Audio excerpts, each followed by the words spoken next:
తాకట్లో ఉన్న బంగారాన్ని విడిపించి ఆ రోజున మార్కెట్ ధర కట్టి మిగిలిన డబ్బును మీకు అందిస్తుంది కొమ్మూరి గోల్డ్.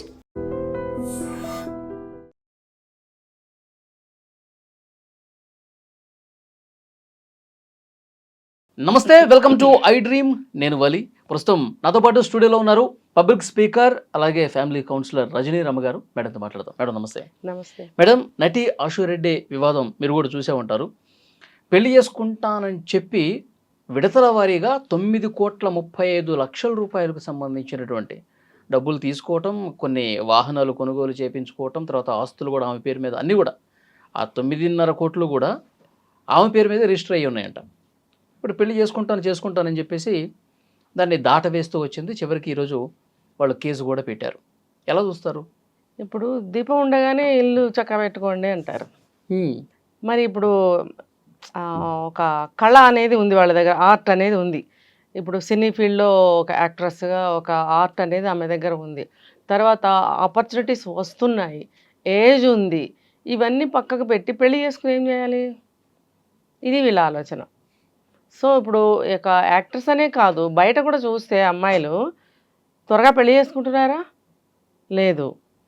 అంటే వాళ్ళకి ఒక ఏజ్ వచ్చే వరకు పెళ్లి ఆలోచన చేయకపోవడం ఒకటి. రెండవది, ఈ లోపల అబ్బాయిలతోటి ఫ్రెండ్షిప్ అని, అమ్మాయిలు అబ్బాయిలన్నా మోసం చేయొచ్చు, అబ్బాయిలు అమ్మాయిలన్నా మోసం చేయొచ్చు. సేమ్ స్టోరీ ఇక్కడ కూడా జరుగుతుంది.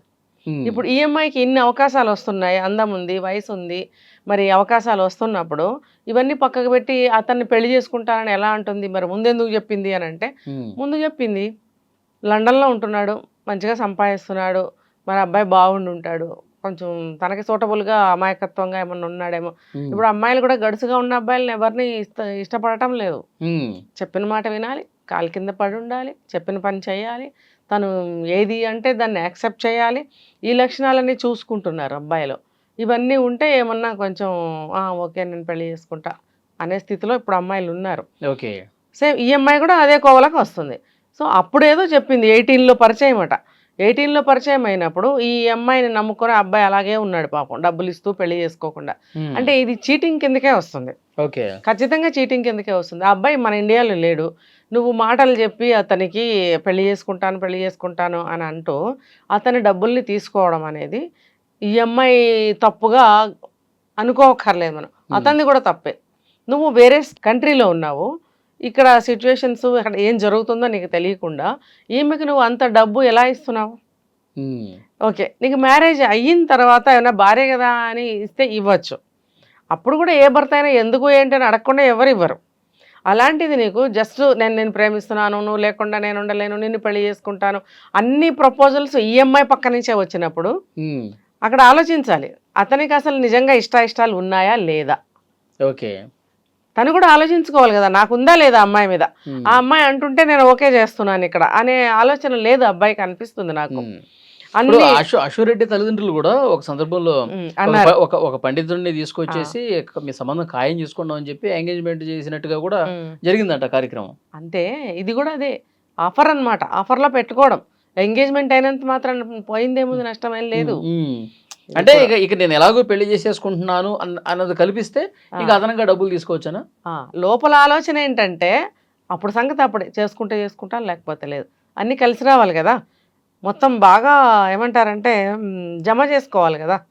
అప్పుడు సంగతి లాస్ట్లో అంతా అన్నీ నార్మల్గా ప్లెయిన్గా జరుగుతూ తన గోల్ రీచ్ అయినప్పుడు అన్నీ బాగుంటే ఓకే చేసుకుందాం, పోయిందేముంది.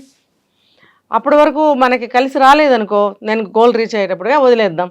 ఎంగేజ్మెంట్ ఏముంది, ఇప్పుడు ఎంగేజ్మెంట్ చేసుకుంటాను, ఇప్పుడే రేపే ఎప్పుడో పెళ్లి చేసుకోవాలని అవసరం లేదు కదా. ఇప్పుడు తనకంటూ ఇక్కడ ఫీల్డ్లో ఏమన్నా గోల్స్ ఉన్నాయేమో, ఇంకా తను రీచ్ అవ్వాల్సిన ప్లేసెస్ ఉన్నాయేమో, అవన్నీ చూసుకోకుండా టక్కన ఎవరు పెళ్లి చేసుకోరు.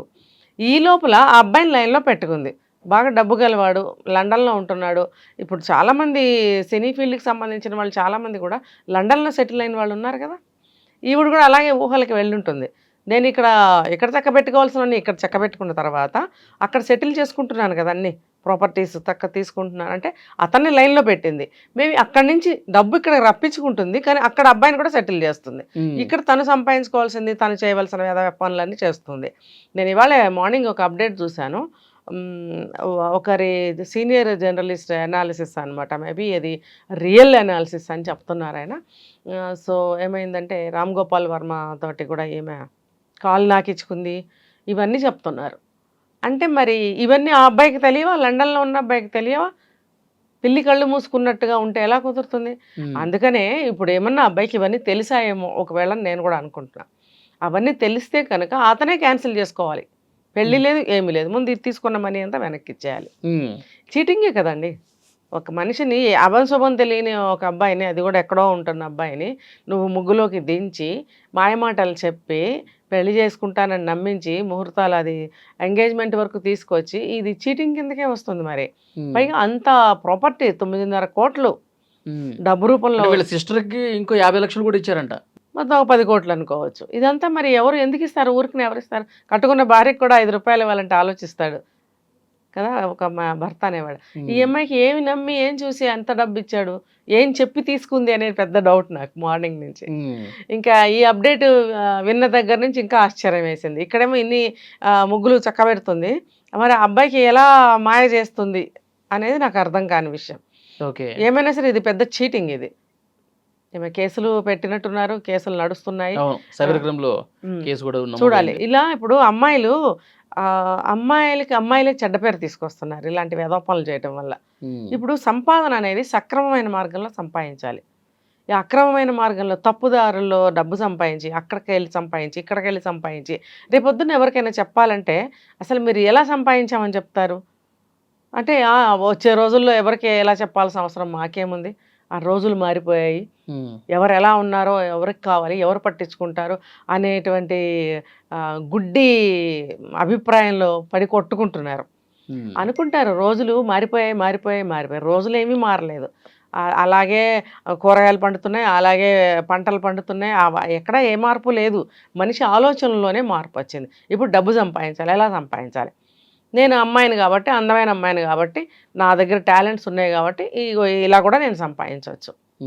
మరి డబ్బే ముఖ్యం. మరి నిన్న మొన్న విష్ణుప్రియ చేసిన పని ఏంటి?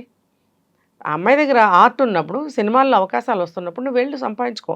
నువ్వు కష్టపడ్డావు, నీ టాలెంట్ని చూపించావు, నీ కష్టపడి నువ్వు యాక్ట్ చేసినందుకు నీకు రెమ్యునరేషన్స్ ఇస్తారు, నువ్వు సంపాదించుకో. అది నీ వ్యక్తిగతం అదంతా కూడా.